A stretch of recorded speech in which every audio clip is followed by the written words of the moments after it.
I'm making my own shirts in Venice, you know what I mean? ¿Me sigue o no me sigue?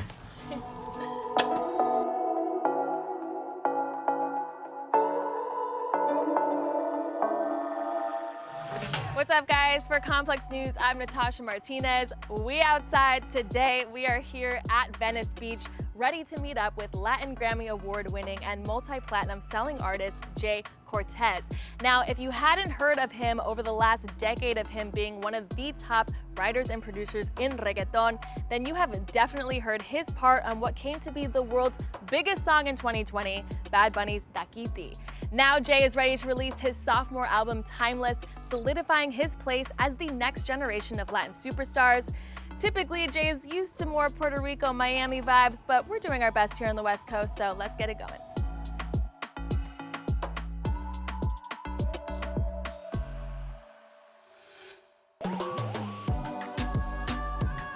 What's up, Jhay? How are you? Good to see you. Todo bien. I like the Hello Kitty banding. Yeah, fine. I don't have nothing under. Okay, good. Thanks we were all dying to know. Yeah. Welcome to LA. Thank you. I know it's a little different than PR or Miami, but you know, it's not too shabby out here. We got the palms, we got the beach. Would you say that LA has ever inspired any of your music? Everywhere that has a beach and has a cool vibe and a nice vibe has definitely inspired my music. So yeah, LA has definitely inspired my music. Miami has definitely inspired my music, and Puerto Rico, most of them. Of course. Now I remember hearing that, you know, if you ever had a chance to work with one of your biggest influences, Travis Scott, that you would record it here in LA. Hell yeah, definitely. This is the place for it. Yeah. Have you guys met yet, you and Travis? How close are we to that collaborative project? I haven't met him yet, but I'm sure, you know, anytime. I like to let stuff happen genuinely, you know, and not try to push things or rush things. When it happens, but yeah, I'm a big fan of him. Do you remember the first song of yours that you heard in the cars and in the streets? Yeah, it was Costial. Costial. Yeah, Costial was like my first record that people started hearing in Puerto Rico. It's what made me started doing shows and all that, so yeah. Here we are, the next level. Timelezz is coming out. Man, what were your fans' reactions when they heard that this album was finally coming? After a year, almost and a half, they were pretty excited. I'm glad that I feel comfortable and secure enough that I'm giving them a great body of work and a great experience, no matter the time I took. I think we're breaking some rules here, wearing our sneakers in the sand. I always break the rules. So yeah, what, is it gonna mess up your shoes? What, we're gonna get some sand? Nah, I really like them when they're like a little dirty. Messed up. Yeah. Okay, so I did get a preview of the album, which is, I'm just so excited for you and for your fans to hear it. But I did notice that Dime A Ver, which you were promoting for the album last year, didn't make the cut. Yeah, I put some Dondas and some Kanye West on it.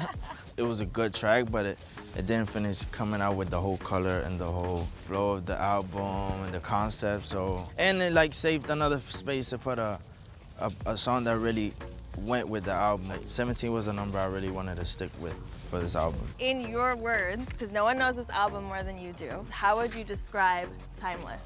Timelezz is everything that inspired me. Deep House inspired me, and Buscabulla, that's a band from Puerto Rico. It's my favorite band, so they did the outro for the album. So it's everything that I like and that makes me want to do and hear music. At a party, who is Jhay Cortez? What vibe is he bringing? Is he in the corner, kind of scoping things out? Is he dancing on the dance floor? You can have a little bit of anything with me, you know? I'm a little bit of everything. Sometimes I want to, you know, take that rock star out. It should be a big rock star. I still am, but, you know, more responsible now. You get to a point when it's like, okay, do I want to have a hangover for 3 days? Exactly. Or do I want to get, you know, stuff done, you know? I'm in my crucial years. I really have to, like, put in the work and, you know, I feel like I had already a lot of fun, but also doing music, just creating, you know, moments that I had to talk about and just studying the clubs and studying the streets and studying the women and stuff that Studying the I women. yeah, definitely that. What is it about Skrillex that has all the Latinos coming to him? Because j.balvin's also on a single. How is it working with him? I mean, I think we're just big fan of him, you know.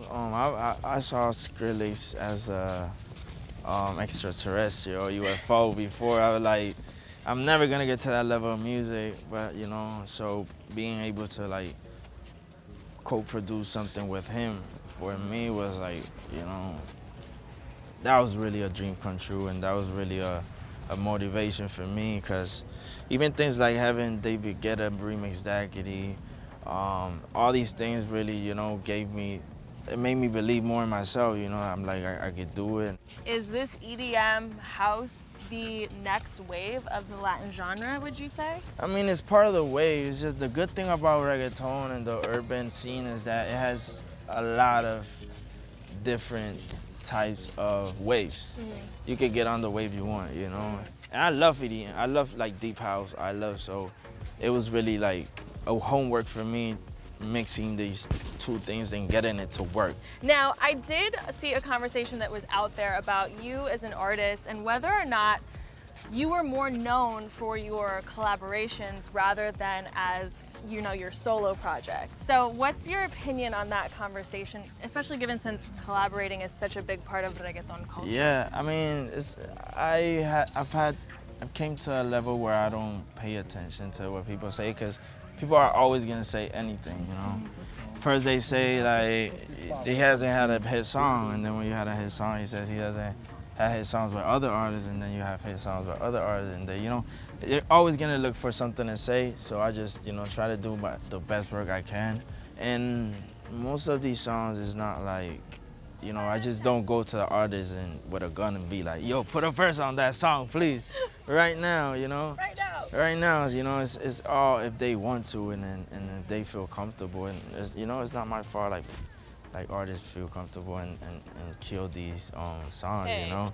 But it's definitely something that's not in my head, you know. When I did No Me Conoce, people were like, he's not gonna have another hit song, you know. And then I came out with Easy, and then I came out with That Kitty and Como Se Siente. Exactly. And all these songs. So I really personally learned to not take anything personally no more, you know. We're pissing people off here. All right, well, we are in Venice. I mean, there's tons of things to explore. Are you busy the rest of the day? You want to hang in Venice? Let's do it. I'm down. Let's do Hell it. yeah. Okay.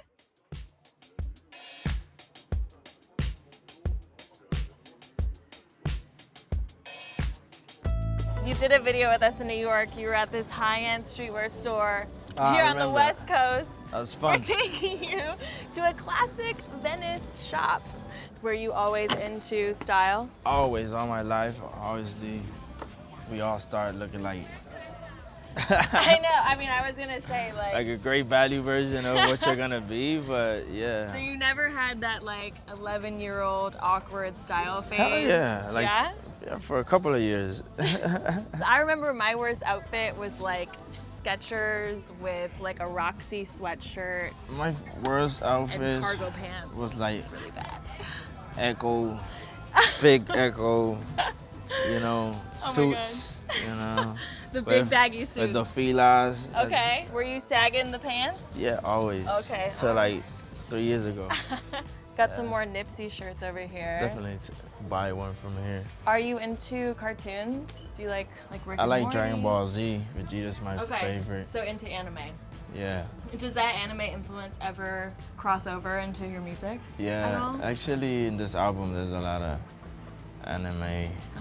A little bit of it. This one's super dope.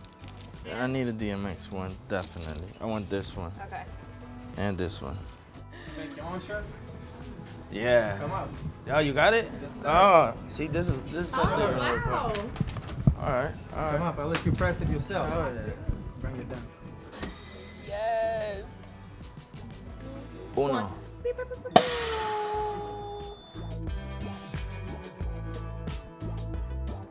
That looks so good. Thank you, G. I'm gonna have to have a discount because I made it.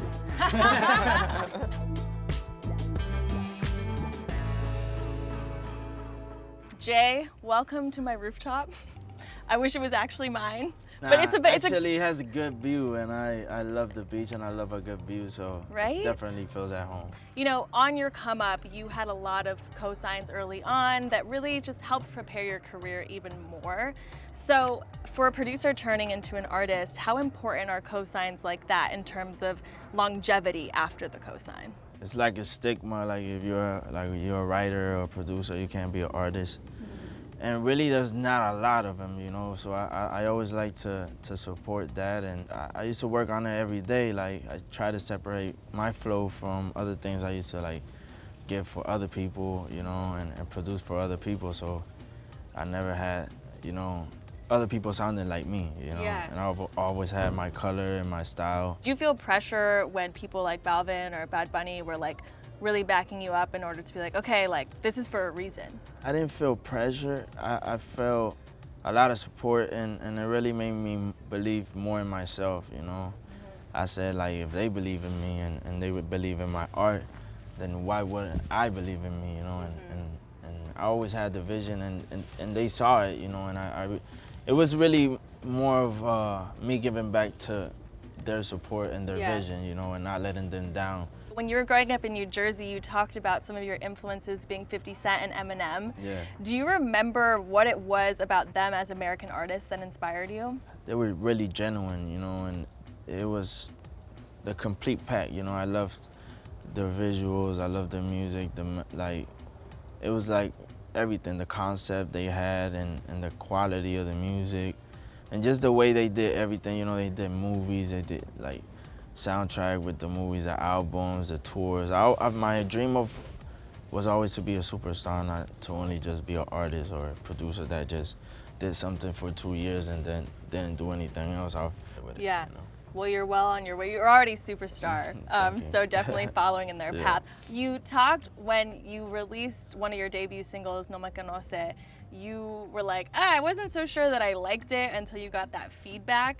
So Yeah. for Timelezz, now that it's, you know, getting ready to come out, who was it that you got the approval from or feedback in order for you to be like, okay, I'm ready to release it out in the world? In this album, I was more secure in myself, you know. I always ask for approval, because you do music for the people, and the people are supposed to like it, not only for yourselves. But I was mostly secure of everything I was doing, and I didn't need as much, you know, opinions as I did before. Just a few people that I know that if they give me the yes or no, that's all I need, you know. Which song off of Timelezz are you waiting to hear bumping in the cars in Puerto Rico? Definitely Está Deja, definitely Ley Seca. That's an early favorite of mine. I was like, oh, okay. Yeah. Something everybody was waiting to get out of. Definitely No Matamos. There's a lot. There is a lot. I listened to the album. There's a There's lot, you guys. Yeah. Well, I cannot wait for everyone to hear the album coming out very, very soon. Jay, thank you. All the thank best you. for you. I can't wait to hear it out in the cars. Bump it in the cars. I'm going to be bumping it. Thanks. Hell yeah.